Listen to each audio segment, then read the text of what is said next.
And good evening, everybody. I finally made it through. Not quite through yet. I'm taking a short break here at the halfway point on county number 5. I am in I'm in Dalhart, Texas. The county is DALLAM County. This means in one day I have traveled all the way across from Lipscomb County all the way to DALLAM County, going across the entire top row of counties here in the state. Why did I do all this? To celebrate Cinque de Mayo. We're celebrating it for doing 5Ks.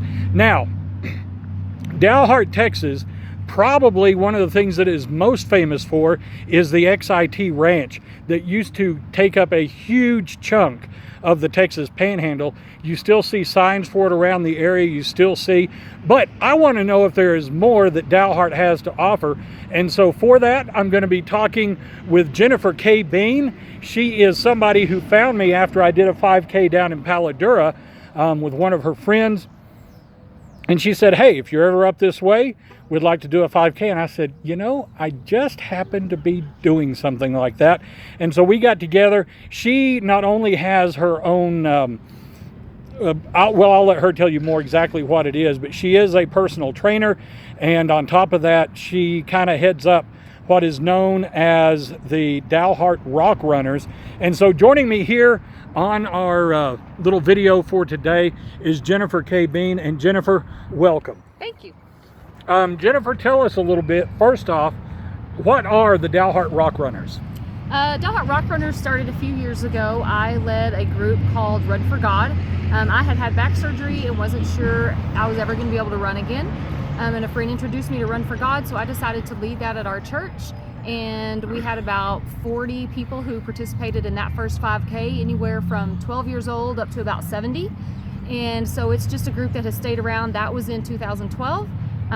13, sorry, we started that in 2013, and so now it's just a continuous group that's continued for that 4 years. Now, you've piqued my curiosity because running is, particularly if you're doing distances, and I know you've done halves. Have you done fulls? Yes. Running like that is particularly hard on backs. Right. And so you saying that you started this with back trouble just kind of plays into what I'm always telling folks, is that you can overcome anything as long as you're willing to. Absolutely. I would not be in the physical condition that I'm in now after having had back surgery had I not continued to run. There are a lot of people that have had back surgery, or maybe even just got down in the back, that they take that pretty much like a life sentence. Right. Now, that's not to say, folks, I'm not a doctor. Don't take my medical advice. But if you do it smart, you can get back out there. Absolutely. So how did you get back out there? Honestly, Run for God was what helped me get back out there. I had run a full marathon in April of 2012, and then in September of 2000, I had suffered with back pain for about 17 years. So April, I ran a full marathon. By September, on my 40th birthday, I found out I was going to have back surgery. I literally could not get out of bed, and it was probably the most humbling experience of my life, because I just ran 26 miles, but now I can't even get out of bed. So it was difficult. So with my personality, normally I would have gone back out and started running again, because, you know, I could run 26 miles. So my nature would have been just to start hitting it again. But being introduced to Run for God made me start at the very bottom again, because that's where I was after having back surgery. But it also allowed me to share that journey with a whole group of people who were in the same place. Now, it would have been very easy to quit. Oh yeah. Why didn't you? Because that's just not who I am. I believe in working hard, and if I want something, then I'm going to go for it. And until God tells me I can't, that's what I'm going to do. All right. Well, I love hearing that. Now, tell me a little bit, what's the good word about Dalhart? Oh my gosh, Dalhart has so much to offer. We have a huge faith-based community in Dalhart. We have lots of churches in Dalhart, which doesn't necessarily mean anything except that there's a lot of good people here. People love each other. People are nice to each other. If you need a helping hand, you're going to find that in Dalhart. We do have XIT Rodeo, which you talked about before, the world's largest barbecue, which brings people from probably every state every year. Thousands of people come here for that, which is a lot of fun. And it's a great place to raise a family. We have great school systems, and for a small town, you can't get much better. All right, now I have found since moving to the Panhandle, running still hasn't really caught on here a whole lot. At least not to the degree, you know, when I'm looking for where I'm going to run on a given weekend, I can find 437 runs down in Houston, Austin, Dallas, San Antonio, even as you get along the coast and places that you would think it's too dang hot to run, but they're having 5Ks and longer runs every weekend. Up here, not so much the case. Do you see the sport of running or the fitness of running catching on up here? Absolutely. For the first 5 years, I ran by myself. There was nobody else around this area that ran. So until I started Run for God in 2013, I ran by myself. So a lot of it, I think, is somebody being willing to step out and say, hey, come do this with me. You can do it. If I can do it, you can do it, which is exactly what you're telling people. And I think it just takes somebody being willing to step out and say, let's give it a try. You know, what's the worst that can happen? So if somebody wanted to come up here to Dalhart to visit, why would they want to come? Why would they want to come to Dalhart to visit?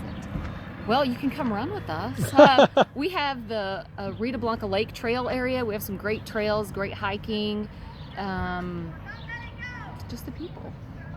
It's a great place to visit. And it looked like y'all are set up pretty well for vacation. I mean, I saw a lot of RV parks coming into town. And yes, if you happen to be going to the mountains, it's a great place to stop.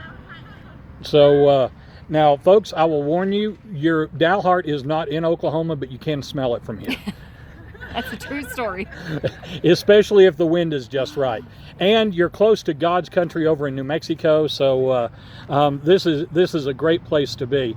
Folks, I'm going to get back out there before my legs stiffen up too much, but I did want to just take a second and talk with Jennifer K. Bean and find out, first off, thank you very much for inviting me up here to be a voluntary rock runner, and then for y'all taking the time to listen to my story. And hopefully they'll be able to take that and share that with some of their friends and see if we can't get some more people out here. As I tell folks, you know, you don't have to do a 5K. That's not where I started. It's not where you have to start. Just do something today to start some intentional movement. Whatever that means for you. Do something, do it on purpose, and get moving. That's all it takes. That's where I was. And that's now, where every person starts. Yeah. And you will find, even though, folks, I'm going to back this out. You see people that are rail thin like Jennifer, and it can be a little intimidating. But I have found the most accepting crowd with runners. Most of them are more than willing to help you. The first runner that ran with me hung back with me. They are full of encouragement. They're just happy to see you out there taking a step. And so just get out there, do something, even if it's starting like I did and just go into your mailbox back and forth a couple of times to start somewhere. I guess that's enough of my sermon. I'll get out of here, get back on the road. But Jennifer, again, thank you very much. Folks, this is county number 5 on my Cinque de Mayo, and we are in DALLAM County, Texas, doing our walk across Texas. I'm Fat Man on a Mission, and we'll see you on the road.